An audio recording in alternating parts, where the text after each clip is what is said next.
तो फिल्म की शुरुआत में हमें सैटर्न से मिलवाया जाता है। आज वो बहुत ज्यादा खुश थी क्योंकि उसके मॉम डैड उसे स्कूल से पिक करने आए थे और ये लोग आज का सारा टाइम एक साथ स्पेंड करने वाले थे। हाथ में आइसक्रीम लिए सैटर्न बहुत ही खुशी से कार की तरफ बढ़ रही थी। तभी साइड से आने वाला एक तेज रफ्तार ट्रक उसके मॉम और डैड की कार को हिट करके चला जाता है। उसकी सारी खुशियाँ उसकी आंखों के सामने एकदम से बिखर जाती हैं। अब अगला सीन हॉस्पिटल का दिखाया जाता है जहाँ सैटर्न की ग्रैंडमा आई है। इन्हें पता चला है कि सैटर्न के मॉम और डैड दोनों की ही डेथ हो चुकी है। इस दुख से सैटर्न को तो होश ही नहीं रहता। यहाँ के लीगल प्रोसीजर्स के लिए ग्रैंडमा अपनी दूसरी बेटी यानी सैटर्न की आंटी को बुलाती है, जिसके बाद उनका फ्यूनरल रखा जाता है। अब फ्यूनरल पर सबने सैटर्न के बारे में बात की, जो अभी टीनेजर थी और अपने मॉम और डैड के बगैर नहीं रह सकती थी। फैमिली में काफी सारे लोग होने के बावजूद भी कोई भी सैटर्न की जिम्मेदारी लेने को तैयार नहीं होता, यहाँ तक कि उसकी ग्रैंडमा भी नहीं। ये देखते हुए मटियो को बहुत बुरा लगता है। वो जिसे अपनी बहन से बिल्कुल प्यार नहीं था, वो उसकी बेटी यानी सैटर्न की जिम्मेदारी लेने का फैसला करती है और सैटर्न से कहती है, वैसे तो मैंने हमेशा तुम्हारी मॉम से नफरत की है, लेकिन फिर भी अगर तुम चाहो तो मेरे साथ रह सकती हो। ये सुनते ही सैटर्न की आंखों में आंसू आ गए और उसने मटियो के साथ ही रहने का फैसला किया क्योंकि वो अकेली थी जिसने सैटर्न के बारे में सोचा था। फ्यूनरल के बाद सैटर्न अपना थोड़ा बहुत सामान लेकर मटियो के साथ मटियो के घर आ गई। मटियो ने घर खोलते ही सैटर्न को 5 मिनट तक बाहर इंतजार करवाया और फिर घर के अंदर लेकर गई। मटियो के घर में इतना ज्यादा सामान था कि पाँव रखने की जगह नहीं थी, कुछ भी ऑर्गेनाइज नहीं था यहाँ पर। मटियो सैटर्न को वॉशरूम, फ्रिज और उसकी रहने की जगह दिखाती है और खुद काम करने में लग जाती है। उसने अपने फ्रेंड को कॉल की थी जो दरअसल उसकी बॉस भी थी। उसने अपने फ्रेंड को बताया कि मैंने अपनी बहन की बेटी को अडॉप्ट कर लिया है। ये सुनकर वो भी बहुत ज्यादा शॉक हुई क्योंकि मटियो की ऐसी पर्सनालिटी नहीं थी कि वो कोई जिम्मेदारी ले। उसके फ्रेंड को तो याद पड़ता था कि जब 3 दिन के लिए उसने अपनी कैट उसके पास रखवाने को कहा था, तब भी मटियो ने मना कर दिया था। खैर, अब पॉइंट ये था कि उसे सैटर्न को लीगली अडॉप्ट करना था। उसकी बॉस उसे मशवरा देती है कि तुम अपने पुराने फ्रेंड सिंगो से राब्ता करो, वो लॉयर है और उसे सारे प्रोसीजर का पता होगा। खैर, अब अगला दिन हो जाता है और हम देखते हैं कि मटियो सुबह के वक्त सोती रह गई।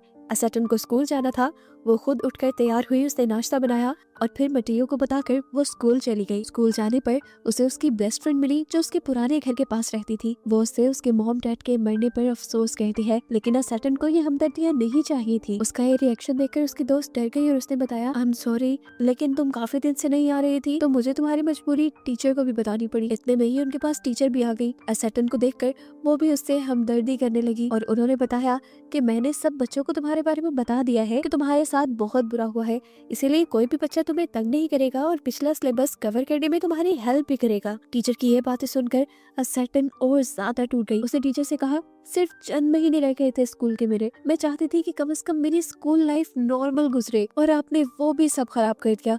ये कहकर वो वहाँ से चली जाती है और रास्ते में जब उसे उसकी दोस्त दिखाई देती है, वो उसको भी कहती है, आई हेट यू। वो इस टाइम बहुत ज्यादा टूटी हुई थी, दुखी थी। वो अपने मॉम डैड के घर चली गई और दरवाजा नॉक करने लगी। काफी देर तक जब किसी ने दरवाजा नहीं खोला तो पीछे से उसकी नेबर ने उसे देखकर बुलाया, सैटर्न को लगा जैसे उसकी मॉम है। उसने पीछे मुड़कर देखा, ये उसकी नेबर थी और तब सैटर्न को होश आया और याद आया कि उसकी मॉम तो मर चुकी है।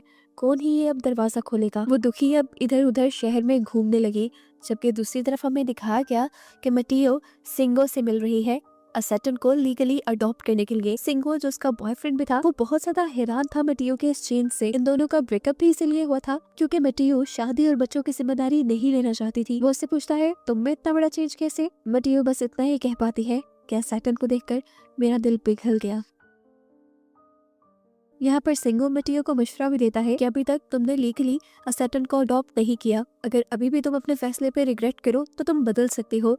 लेकिन मटियो ने अपना फैसला कर लिया था, उसे सैटर्न को लीगली अडॉप्ट करना था। मटियो अब इस मीटिंग को जल्दी जल्दी खत्म करती है और घर आती है क्योंकि उसे लग रहा था कि सैटर्न के स्कूल से आने का वक्त हो गया होगा। लेकिन काफी देर अपने घर के बाहर वेट करने के बाद भी सैटर्न जब स्कूल से नहीं आई तो उसका दिल घबराने लगा था। अभी इससे पहले कि वो उसे ढूंढने निकल जाती, सैटर्न भी शाम के वक्त घर वापस आ जाती है। मटियो ने बहुत प्यार से उससे पूछा, तुम इतनी लेट कैसे हो गई? सैटर्न नहीं बताना चाहती थी आज उसके साथ जो कुछ भी हुआ। बातों को घुमाते हुए सैटर्न ने उसे कहा, मैं बस आपके घर का रास्ता भूल गई थी। तब मटियो ने कहा, अच्छा ठीक है, अगली मर्तबा कभी इस तरह लेट हो रही हो या मुश्किल में हो तो मुझे कॉल कर लेना। मैं परेशान हो रही थी। रात होने पर सैटर्न अपने सुबह वाले बिहेवियर से काफी ज्यादा दुखी थी, इसीलिए उसने अपनी फ्रेंड को कॉल करके सॉरी भी कह दिया। थोड़े दिन लाइफ यूं ही गुजरती रही और फिर मटीयू सैटर्न को उसके पुराने घर लेकर आई। वो चाहती थी कि सैटर्न यहाँ से अपना सारा जरूरी सामान कलेक्ट कर ले ताकि वो परमानेंट मटियो के घर शिफ्ट हो सके। चीजें पैक करते हुए इनकी नजर पिकल पे जाती है। सैटर्न मटियो को बताती है, पहले मुझे पिकल बिल्कुल भी पसंद नहीं थे, लेकिन मेरी मॉम ने जब ये पिकल बनाया तब के बाद से मुझे पिकल पसंद आने लगे। मटियो ने बताया कि उसे भी पिकल्स बिल्कुल पसंद नहीं थे। तब सैटर्न ने कहा, आप प्लीज इसे एक मरतबा ट्राई तो करें। सैटर्न के कहने पर जब मटियो ने इसे टेस्ट किया तो वाकई मटियो को भी अब पिकल पसंद आने लगे थे। इसके बाद सैटर्न ने मटियो से पूछा, आप मेरी मॉम से क्यों प्यार नहीं करती थी? वो क्या वजह थी कि आप उनसे नफरत करती थी? हो सकता है मुझे बताने के बाद आपकी नफरत कम होने लगे। सैटर्न की बात के जवाब में मटियो ने कहा, तुम्हारी मॉम से मेरी नफरत कभी कम नहीं हो सकती, और जब उनके जीते जी मेरे दिमाग के ख्यालात नहीं बदले तो अब क्या बदलेंगे? सैटर्न बोली, देखिए हर काम ट्राई करने से होता है। पहले आपको पिकल नहीं पसंद था, आपने ट्राई किया, आपको अच्छा लगने लगा, आपका ख्याल बदल गया। मेरे से शेयर करें, शायद मेरे से शेयर करने पर आपके ख्याल बदल जाए। मटियो ने उसे समझाने के लिए उसके हाथ पकड़े और बोली, देखो अचार और जिंदगी में बहुत फर्क है। जैसे तुम्हारी फीकी जिंदगी देखने और सुनने के बाद मैं तुम्हारी तरह फील नहीं कर सकती, इसी तरह तुम भी मेरी अंदर की नफरत को नहीं जान सकती। खैर अब ये लोग वापस घर आ जाते हैं। अगली सुबह सैटर्न की छुट्टी थी। छुट्टी के दिन सैटर्न ने घर की साफ सफाई करना शुरू कर दी और जब मटियो जागी तो ये देखकर हैरान थी कि अब उसके घर में बहुत सारी स्पेस थी चलने फिरने के लिए और चीजें काफी ऑर्गेनाइज थी। सैटर्न ने उससे कहा, आप टेंशन न ले, ये सारा काम अब से मैं संभाल लिया करूंगी। लेकिन ये सुनकर मटियो को बुरा लगा कि वो अपनी जिम्मेदारियां सैटर्न पे डाल रही थी। सैटर्न ने तो पहले भी लॉन्ड्री करने की जिम्मेदारी ली हुई थी। तब सैटर्न ने मटियो से कहा, आप टेंशन न ले, ये तो मैं अपनी खुशी के लिए कर रही हूँ। आज का काम मटियो को बहुत पसंद आया था, इसलिए गिफ्ट के तौर पर मटियो ने सैटर्न को एक डायरी दी जिसमें वो अपनी फीलिंग्स लिख सकती थी। रात में मटियो अपनी बॉस को घर पे इनवाइट कर लेती है, जहाँ पहली मर्तबा वो और सैटर्न एक दूसरे से मिल रहे थे और दोनों को ही एक दूसरे की कंपनी काफी अच्छी लगी थी। लाइफ नॉर्मल चलती रहती है। हम देखते हैं कि सैटर्न का अब हाई स्कूल में भी एडमिशन हो गया है। हाई स्कूल में एडमिशन लेने के बाद सैटर्न और भी अकेला फील करने लगी थी क्योंकि उसकी पुरानी दोस्तों ने नए दोस्त बना लिए थे यहाँ पर। वो दुखी जब घर आई तो उसने देखा कि उसके घर पे एक लॉयर आया हुआ था जो मटियो से सवाल जवाब कर रहा था। असल में सैटर्न के अकाउंट से 3 लाख रुपए का इस्तेमाल हुआ था, वो भी एक साथ। चाइल्ड ब्यूरो को लग रहा था कि मटियो सैटर्न का हक इस्तेमाल कर रही है, इसलिए वो उसे डांट रहे थे। लेकिन मटियो ने यकीन दिलाने की कोशिश करती है कि इतनी बड़ी अमाउंट उसने नहीं इस्तेमाल की। शुक्र है सही वक्त पर सैटर्न आ गई और उसने चाइल्ड ब्यूरो को बताया कि असल में वो 3 लाख रुपए मैंने ही इस्तेमाल किए थे। मुझे म्यूजिक का बहुत शौक है और इसके लिए मुझे म्यूजिक बनाने वाला एक खास लैपटॉप चाहिए था, इसीलिए वो पैसे मैंने खर्च कर लिए। आई एम सॉरी मटियो, मैं आपको बताना चाहती थी, लेकिन मुझे लगा कि आप भी मॉम की तरह मुझे इतनी महंगी चीज लेने से मना कर देंगी, इसलिए मैंने आपको नहीं बताया। उसकी बात सुनकर चाइल्ड ब्यूरो भी शर्मिंदा हो जाता है और मटियो से माफी मांगता है। लॉयर के निकलते ही यहाँ पर सैटर्न की ग्रैंड माँ आ जाती है जो उन दोनों को लंच के लिए बाहर ले गई। यहाँ पर उन्होंने उन दोनों से पूछा, क्या तुम दोनों की लाइफ ठीक चल रही है, कोई मसला तो नहीं हो रहा? दोनों उनको सेटिस्फाइड नजर आई। तब ग्रैंड माँ भी रिलैक्स हो गई और जाने से पहले ग्रैंड माँ ने मटियो को एक एनवेलप दिया जो उन्हें सैटर्न के घर से मिला था। वो उसे कहती है कि जब तुम्हें ठीक लगे तो तुम यह सैटर्न को दे देना। घर आकर मटियो ने जब वो एनवेलप खोला तो उसमें एक डायरी थी उसकी मॉम की जिसमें उन्होंने बहुत कुछ लिखा हुआ था और ये डायरी वो सैटर्न को तब देना चाहती थी जब वो हाई स्कूल में चली जाए, लेकिन उससे पहले ही उनकी मौत हो गई। मटियो इस डायरी को पढ़कर थोड़ा सा इमोशनल हो गई थी। वो अभी इस डायरी को सैटर्न को नहीं देती क्योंकि उसे लग रहा था कि सैटर्न को ये डायरी कमजोर कर देगी। इतने टाइम बाद सैटर्न अब अपनी लाइफ में नॉर्मल होने लगी थी। उसने अपने स्कूल में एक म्यूजिक बैंड भी ज्वाइन कर लिया था और वो लोग काफी अच्छे गाने बनाते थे। एक दिन सैटर्न अपने नए गाने के लिए लिरिक्स बनाती है और आकर इसे मटियो को दिखाती है। उसने लिखा तो काफी अच्छा था, लेकिन कहीं ना कहीं बहुत सी गलतियां थी जिसे इम्प्रूव करने में मटियो ने उसकी हेल्प की। मटियो की हेल्प से वो लिरिक्स इतने अच्छे हो गए थे कि जब सैटर्न ने अपने दोस्तों के सामने वो गाए तो सबको बहुत पसंद आए। इससे सैटर्न बहुत ज्यादा खुश हो गई और अब सैटर्न ने मटियो की भी लाइफ नॉर्मल करने की ठान ली थी। वो बहुत ज्यादा फोर्स करके मटियो को एक लाइब्रेरी में लेकर जाती है जहाँ आज से काफी साल पुराना लिखा हुआ मटियो का नॉवल अभी भी बेस्ट सेलर था। मटियो को लाइब्रेरी में देखकर मटियो के फैंस उससे ऑटोग्राफ लेने लग जाते हैं। यहाँ पर मटियो का बॉयफ्रेंड सिंगो भी आया हुआ था, जो उससे ऑटोग्राफ लेने के साथ साथ उससे दोबारा मिलने की भी रिक्वेस्ट करता है और मटियो मान जाते हैं। मटियो को काफी सालों बाद लोगों से मिलकर काफी अच्छा लग रहा था और ये सब असैटन की वजह से हुआ था। शाम होते ही मटियो अपने फ्रेंड सिंगो के साथ चली गई, लेकिन यहाँ पर ये लोग अपनी लाइफ डिस्कस करते, उसके बजाय मटियो असैटन को ही डिस्कस करती रही, जिससे जाहिर हुआ कि उसने असैटन की जिम्मेदारी बहुत अच्छे से ली थी। उसने सिंगो से असैटन की मॉम की डायरी के बारे में भी डिस्कस किया, जिसे अभी तक उसने असैटन को नहीं दिया था। सिंगो ने उसे मशवरा दिया कि तुम उस डायरी को सही वक्त पर असैटन को दे दो। यहाँ अब सीन्स अगले दिन पर शिफ्ट होते हैं, जहाँ हम देखते हैं कि असैटन के स्कूल में असैटन के लिखे हुए लिरिक्स को सबने बहुत पसंद किया। यहाँ तक के नोटिस बोर्ड पर भी उसके लिरिक्स को लगा दिया गया। सबने वो पढ़ा और सब बहुत ज्यादा खुश हुए, लेकिन असैटन उस तरह ज्यादा खुश नहीं थी।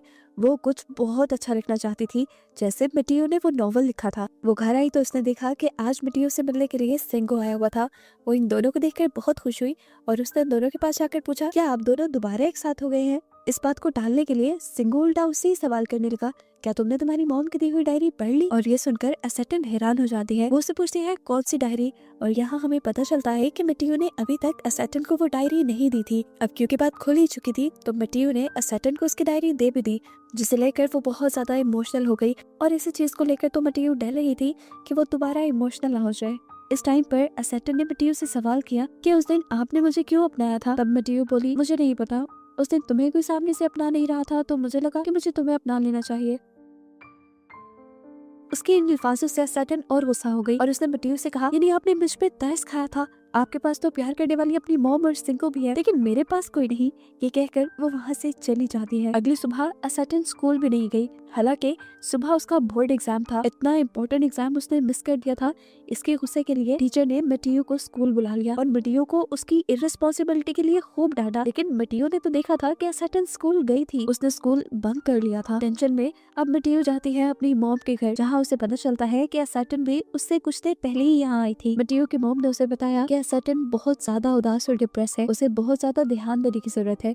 उसकी बात सुनकर मटियो से सवाल कहती है, मॉम फिर बच्चों को पाला कैसे जाता है? ये सवाल मटियो की मॉम अपने ही ऊपर ले लेती हैं और उससे पूछती है, तुम्हें क्या लगता है, क्या मैंने तुम्हारी परवरिश सही नहीं की? और उनके ये सवाल करते ही हमें मटियो की पास्ट लाइफ दिखाई जाती है और हमें पता चलता है कि मटियो की मॉम तो एक वर्किंग वुमन थी। मटियो को असल में असैटन की मॉम ने, यानी उसकी बहन ने पाला था। वो हर टाइम मटियो को डांटती रहती थी कि मटियो कोई काम नहीं करती, कुछ अच्छा नहीं करती, लोगों में एडजस्ट नहीं कर पाती। उनकी इन्हीं बातों की वजह से वो कभी असैटन की मॉम के साथ एडजस्ट नहीं हो पाई थी और यही वजह थी कि वो आज इंट्रोवर्ट थी। वो अपनी मॉम को ये भी बताती है कि असैटन की मॉम के मरने पे वो ज्यादा दुखी नहीं थी। दुख में अब वो भी यहाँ से उठकर चली गई। वो एक लेक के किनारे पे आई थी जहाँ वो बचपन से आया करती थी और यही हमें दिखाया गया कि असैटन भी इसी लेक के पास आई थी, क्योंकि इसी लेक पर उसकी मॉम उसे लेकर आती थी। उसने दूर खड़ी एक लेडी को देखा जो बिल्कुल उसकी मॉम जैसे लग रही थी। वो भागकर उस लेडी के पास गई तो देखा कि ये मटियो ही थी। मटियो को देखकर हैरानी से उसे पूछती है, आप यहाँ कैसे? तो मटियो उल्टा उससे सवाल कर देती है कि ये मुझे तुमसे पूछना चाहिए, तुम्हें इस टाइम स्कूल होना चाहिए, तुम यहाँ पर कैसे? असैटन यहाँ उसकी बात को गोल कर देती है और मटियो को बताती है कि उसने अपनी मॉम की वो डायरी नहीं पढ़ी क्योंकि उसे डर लग रहा है, उसमें पता नहीं क्या लिखा होगा। वो यहाँ मटियो को बताती है कि मैं अपनी मॉम को अच्छी तरह नहीं जानती, अभी तो मेरी वो एज आई ही नहीं थी कि जब मैं अपनी मॉम को अच्छी तरह जानूं, इसलिए मैं उनकी यादों के जरिए उनको जानने की कोशिश कर रही हूँ। मटियो ने कहा, अच्छा तो तुम क्या जान पाई अपनी मॉम के बारे में? असैटन ने कहा, वो बहुत ऑर्गेनाइज्ड थी, हर चीज अपनी जगह पे रखती थी, उनका घर साफ रहता था, वो खाने भी बहुत अच्छे बनाती थी, वो अपनी वर्क लाइफ को और पर्सनल लाइफ को बैलेंस रखती थी। ये सुनकर मटियो ने कहा, हाँ इन बातों से तो लग रहा है कि तुम्हारी मॉम एक बहुत अच्छी लेडी थी, लेकिन मेरा उनके साथ एक्सपीरियंस कुछ ज्यादा बेहतर नहीं रहा।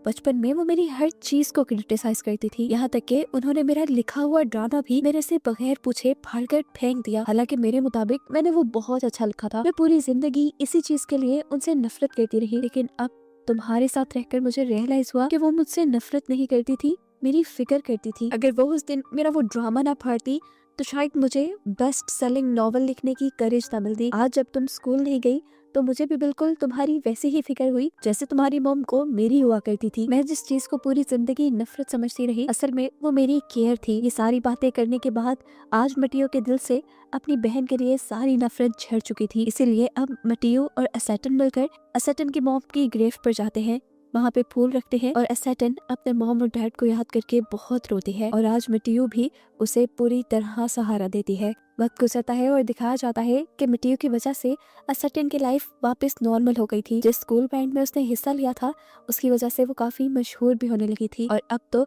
उसने अपनी मॉम की डायरी भी पढ़ ली थी जिसमें उन्होंने लिखा था कि वो एसेटन को कामयाब होता देखना चाहती है और उसकी मॉम की ख्वाहिश के मुताबिक एसेटन वक्त से पहले ही कामयाब हो रही थी। उसकी सिंगिंग वीडियो देखकर मिट्टियो भी बहुत प्राउड फील करती है और यही सब दिखाते हुए ये कहानी यहाँ खत्म हो जाती है।